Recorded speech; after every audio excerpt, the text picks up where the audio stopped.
ไปใส่มาใส่แต่ระวังเลยเนาะรุ่นแบบนอนบ่เต็มตื่นแล้วแต่ละคืนแม่น3 คืน 4 คืนที่ผ่านมาเลยรับแน่ก็แต่7:00 นรับในกึ่งนี่ของว่าช่วงนั้นมันคนยังบ่ได้นอนเด้บ่ได้ฝันบ่ได้หยังว่ามานอนตั้งแต่มานอนอย่างนี้บ่ได้ฝันแปลกๆแน่บ่มันก็บ่แปลกมีแต่ว่าเวลาเฮานอนเฮาสิสะดุ้งแล้วเฮาบ่ชินนั่นนะเฮาก็ระแวงแน่ก่อนที่ได้ก่อนสิมาอยู่นี่ได้บอกอยู่บ่เจ้าที่เจ้าทางเพิ่นขอบอยู่บ่ใช่อยู่อยู่บนยูทูบบ่บ่ได้ครับบ่เว้าต่อปากนั่นแหละปากเว้าอันนี้ตอบมาแล้วคือมาบอกเพิ่นจะเจือได้เนาะให้สิเป็นได้ยากอีกเนาะเฮามาอยู่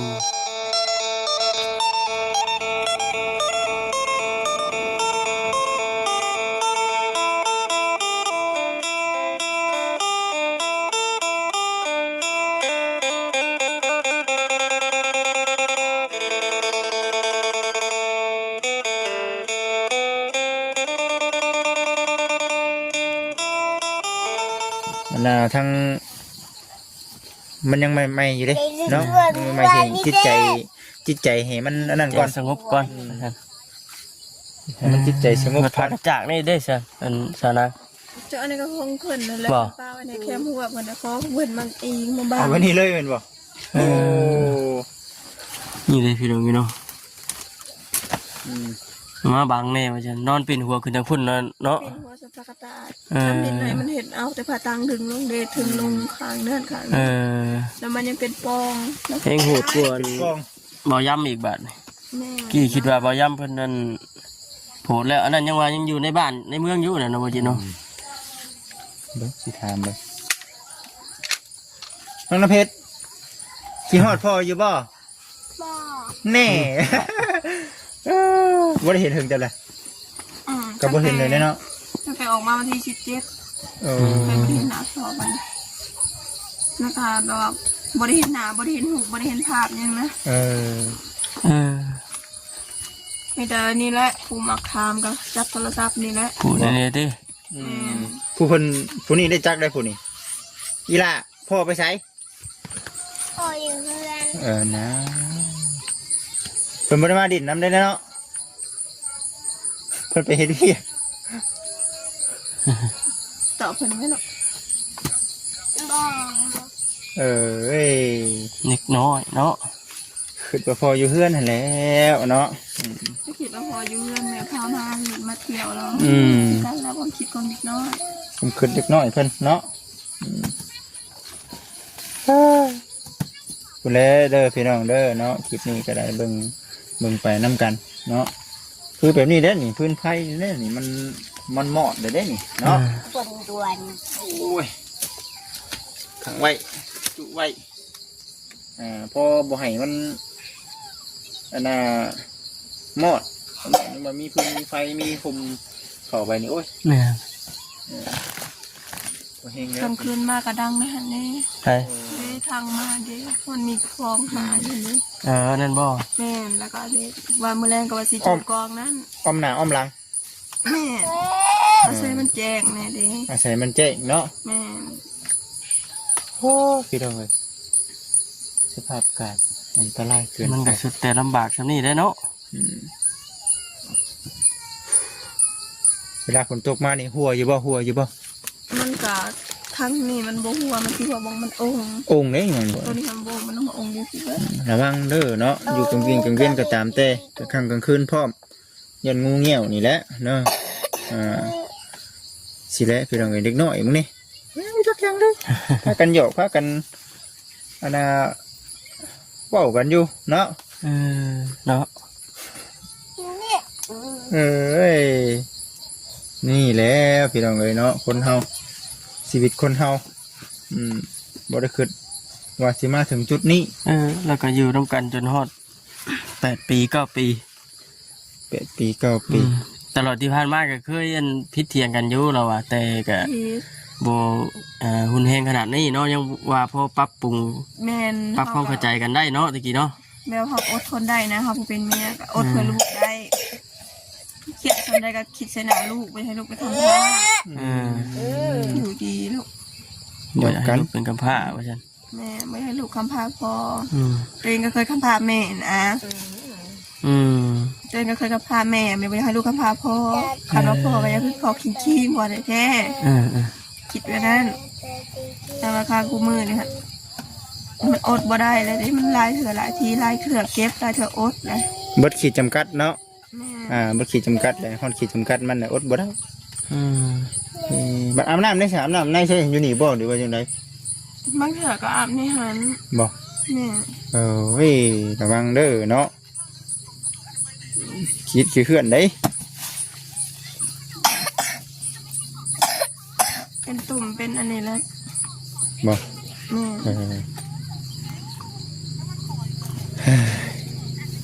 คนเฮาเอ้ยอยู่สองคนงอมๆนี่เด้พี่น้องเอ้ยดูเต้าบ่มีหยังหลายพี่น้องเอ้ยเนาะตามชมไปภาพการมีก่อนน้ำมูกน้ำไม้แถวนี้ได้แม่นบ่เวลาไปหานี่ได้หาน้ำไม้น้ำมันได้ไปกับไผนี่ทั้งเป็นว่าเลี้ยงเพิ่นชวนไปใช่หรอเพิ่นกับข้ามเรียกเพิ่นนั่นล่ะมันเกิดกับลูกชายเพิ่นไปน้ำแม่ลูกชายผู้ใหญ่เพิ่นเด้นี่เพิ่นเอาไปน้ำพาไปมื้อนี้เพิ่นบ่ได้มาวานเขาบ่าวอันเซงมาเพิ่นก็อยู่นี้ก็พากันมานั่งเต็มอยู่นี่น้ำเบิดทุกคนอันนี้ก็มีอย่างหลายเด้อมีแต่อดทนเนาะอดทนสู้และท่อแต่อย่าถอยท่ออยู่แต่บ่ให้ถอยเนาะคือเห็นลูกนี่ได้นี่สมบัติเพิ่นมีโทรศัพท์อันนึงเนาะมีโทรศัพท์อันนึงอะไรก็เก็บได้รักษาได้จนเขาใหญ่ก็ถือว่ามุ้งของพ่อก็ถึงไม่ให้รักษาไว้ได้เฮ้ยเนาะเฮ็ดจังได๋พอได้เบิ่งพอได้ติดต่อแม่นนั่นแหละเป็นหันเป็นหนีมาว่าซั่นติอันนี้ก็เป็น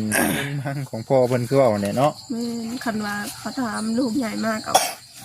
โทรศัพท์พ่อมันซื้อให้นักแต่ซื้อยังน้อยๆหั่นแบบนั้นแหละคันว่ารักษาได้ก็คือว่ากูมื้อนี่ก็โทรศัพท์มันก็ใช้ไลฟ์กับเพมีหูพ่อเพิ่นบ่นำนี่เขียนคือลบเลยบ่ได้ว่าลบบ่เห็นว่าหยังตั้งบ่มีรูปอยู่นี่ก็ได้มาเอาแล้วบ่เพิ่นบ่เคยเข้ากล้องเพิ่นบ่เคยถ่ายรูปช่างว่าแท้ผัวเมียกันได้บ่เข้ากล้องเลยแม่นบ่รูปข่อยน่ะมีแม่นบ่มีอยู่แต่ว่าบ่หลายรูปข่อยบ่เคยถ่ายรูปนำกันข่อยน่ะอยากถ่ายกับเพิ่นแต่มันบ่เคยถ่ายคันว่ามีแท้ก็มีรูปใบเดียวบ่แม่นเราไปมีเมียน้อยบ่จักแม่นำหัวน้ำเพิ่นจุดประสงค์ของเพิ่นคือกันอยู่ร่วมกันนะเจ้าช่วงได้ที่ว่าแปลกที่สุดมันก็แบบว่ามันบ่มีอาการแปลกแล้วก็บ่มีอาการยังมีแต่อาการของเพิ่นแบบนั้นตลอดคนบ่ปากคนบ่ตีนคนเงียบคนเงียบบ่ได้ลูก1นี่ซ้ำนึงได้ลูก2ขึ้นมานี่แฮงนักได้ลูก2มาเป็นแฮงนักว่าซั่นพี่เนาะยังโมทันได้จักใช่ไหมลูกเราก็ได้เนาะแต่เราเป็นคนแถวนี้เนาะเป็นคนอยู่เมืองอื่นได้พี่น้องเลยเนาะเป็นคนไปพ่อกันได้เองนะบ่เกียดตายงานตะกี้คนเป็นนักศึกษาเป็นนักศึกษาไปพ่อกันอยู่หน้างานอยู่สวรรค์แม่เป็นนักศึกษาข่อยเป็นพนักงานโรงงานใช่บ่นอนดีนะไอ้เบิ่งนะเพิ่นยืนเต็มอยู่นะบ่ที่หรอกเนาะเด็กน้อยอย่าหรอกเนาะเห็นได้ซะก็เพิ่นบ่ให้บ่แต่ละคืนจ้ะจะให้ชอแอบแม่นี่นะ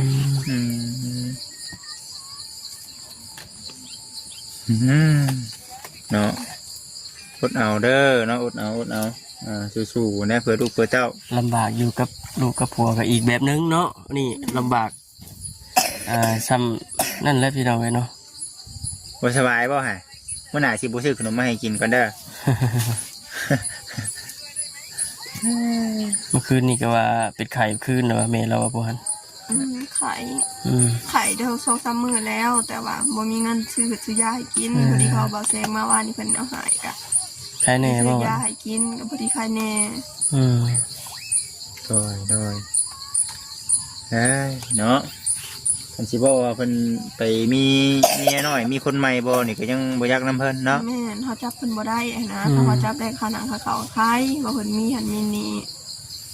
แต่ว่าเพิ่นน่ะออกไปเฮ็ดเวียกตลอดเนาะเจ้าน่ะอยู่ห้อง เฮ็ดกับแบบว่ามันเปียกกับของกับแบบนี้แหละแบบเฮาแนมเห็นกันนี่แห มั ละ นเฮ็ดชั่วมือบ่ เฮ็ดซุมื้อ แต่แนมเห็นกันอยู่ แม่ บ่ได้ไกลเนาะบ่เห็นงานน่ะกับผัวน่ะ ก็บ่ได้ใกล้ยกตัวอย่างว่า คือบ่อนเขาอยู่กับเพื่อนเซาเวียงนี่แหละ อ๋อแบบคือว่าได้ก็อยู่บนเฮ็ดงาน อยู่ เนาะ กับบอลเลยนะ อ ว่า ยู่ แล้ว กับ กัน บอนเวลาอันน่ะผัวเฮ็ดงานอยู่ไสก็บอนพักก็อยู่หั่น แม่ ง่ายไปตลอดเนาะ ถึงว่าในเรื่องว่าเลิกลากันไปแบบใดนี่มีนุ่งมีน้อยนี่บ่ชงเนาะ อืม ว่าเพิ่นบ่ได้ออกไปหาเด่นใช้เนาะ แม่บ่ได้ออกไปหาเฮ็ดเวียกเฮ็ดงานทางไกลของว่าอยู่หันกันเห็นกันกลางเว้นกลางอันนั้นมากก็กินข้าวซอยกินกันหยังก็มีแต่เมียแต่งให้แล้วก็เลิกเวียกมาแล้วก็กินนะ โอ้เพิ่นเห็นกันตลอดอยู่ แม่ อาจสิเกิดจากความเมื่อยวงการเฮ็ดเวียกเฮ็ดงานน่ะบ่หรือว่าจังไดเนาะ จ้าอันนี้เฮาก็บ่ฮู้เพิ่น มันบ่ฮักบ่แพงกันน่ะเด้ซั่นมันก็สิเป็นอย่างนั้นแล้วซั่นพี่น้องเอ้ยเฮ้ยถึงเวลา ใครเลยโทรมาบัดนี้ อ๋อแล้วเบิ่งการ์ตูนเด้ บอกยันว่าพอโทรมา โอ้โทรมาแพงเนาะ เราเบิ่งการ์ตูนตัวมันสิเป็นแชร์โทรเรามักเบิ่ง ก็สิคิดว่าพอมันโทรมาบ่เนาะ งอก็เป็นบอกลับเลยละเนาะเราอะลอยทั้งลอยเป็นบอกลับเนาะ แม่ สำคัญนี่เลยเนาะมันอยู่แบบนี้กับชาวบ้านชาวเมืองกับชาอยู่ชาได้เนาะ แม่เขารักษาแล้วเขาเป็นแบบนี้มาอยู่ลมหัวแตก จะคนแบบใดดิ แม่ เพราะว่าอยู่นี่กันคนกับบ่เคยเห็นในบ้าน สาวนางเราแม่นอยู่เป็นคนบ้านนี้ครับ เราออกจากบ้านนี่แต่น้อยเลยได้สิน้องเอ้ย แต่โดนนะติ จะถึงแล้ว มันก็เลยหนึ่งคือเขาบ่อยากเข้าคนแน่เนาะบ่อยากคนแน่เด่นเรากันมีครอบมีครัวมีลูกมีผัวก็ทำอยู่น้ำลูกน้ำผัวก็แล้วก็สิอีกแบบนึงอีกเป็นไงเนาะอยู่ใส่ก็อยู่ได้นะวันไหนก็ได้เนาะ มันยากตรงที่ว่าที่ได้แบบนี้เลยเนี่ย ขั้นหาเงินหาค่ำได้นี่มีทีมีทางนี่เจ้าจะเอาพอมาอยู่น้ำบ่ เอามาเขามีได้เขามีทีเพิ่งให้เพิ่นได้เอามา เนาะ ขอบ่ป้าขอบ่ถิ่มเพิ่น เพราะมันเป็นที่ของเขาแหละเจ้าสิเอาพอมาอยู่น้ำ แม่ แล้วมันไม่ได้มีไผ่เนาะอยู่ตัวคนเดียวแล้วนะ แม่เราอยู่ตัวผู้เดียวเราหากินไปทุกมืออันวัน เจ้าว่าเราสีมาบ่สมมติว่าเจ้ามีที่ทางเนาะ เฮานี่ก็ตอบเราแทนเราบ่ได้ว่าเราสิมาบ่นอกจากว่าเราไปบ่ได้จริงบ่ได้แล้วเขาจะเอาเรามากัน เติบหนึ่งนะบ่อายุแล้วเท่าไหร่แล้วเท่าแล้วบ่ 60บ่ 69 ปี 9 ปี เติบหนึ่งได้ซะเนาะ แม่นจนว่าเพิ่นว่าไปบ่ได้แล้วเดี๋ยวนี้เขาก็เอาเพิ่นมาตอนว่าเพิ่นหันเพิ่นแห้งกันเฮามีก็เอาส่วนเพิ่นบ่มาก็ยาเพิ่น ชวนเบิ้งเนาะบางทีโอ้ยโอ้ประช่างเลย บางทีมันก็ ลูกเต่ามีทีมีทางเป็นของตัวเองกันหัวใครกลัวอยู่ส้นแบบนั้นอยู่ได้ เบิ่งนั่นแหละแมนความนาอยู่เนาะมันก็ขึ้นอยู่กับจิตใจของพ่อเนาะเพราะว่านึงคือเราก็อยู่ที่ของแบบอยู่แบบนั้นแต่หึงเนาะ แม่น อาจสิคุ้นเคยแบบนั้นแต่ว่าบ่สร้างแล้วพี่น้องเอ้ย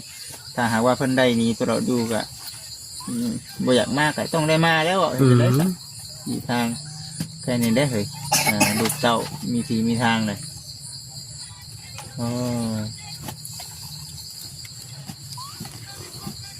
แต่ว่าเจ้าอยู่ช่วงตะกี้ได้ช่วงยังน้อยตะกี้ได้เป็น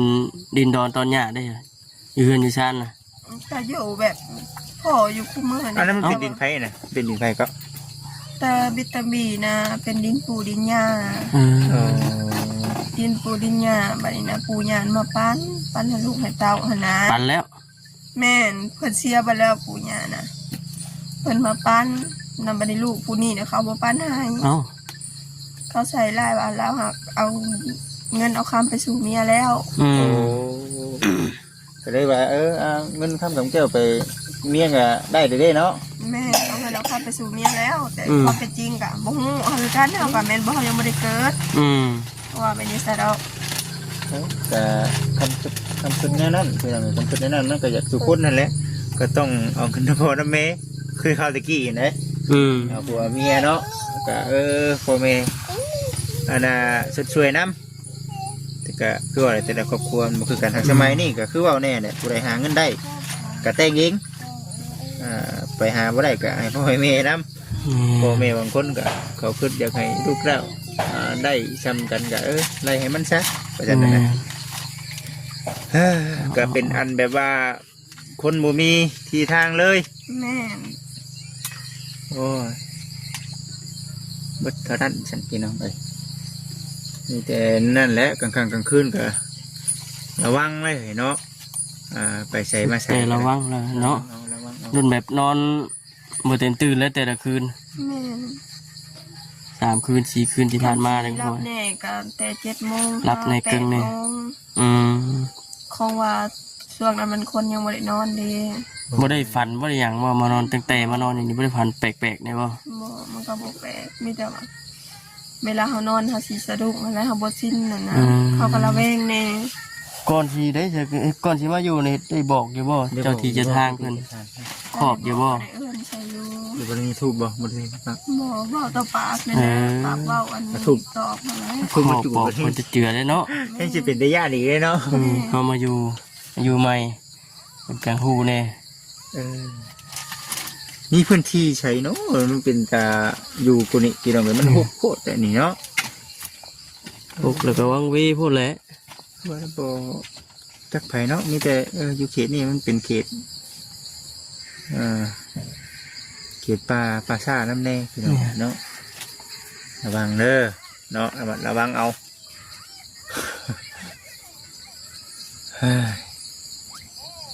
อดเอาเด้อสู้ๆ แม่น สิได้พุ่นได้มื้อหน้ามื้อในก่อนเนาะสิมาเยี่ยมมายามแล้วก็เดี๋ยวพังเบิ่ง FC เพิ่นคอมเมนต์กันเข้ามาเนาะให้คำแนะนำเบิ่งว่าสิเป็นจังไดพี่น้องเอ้ย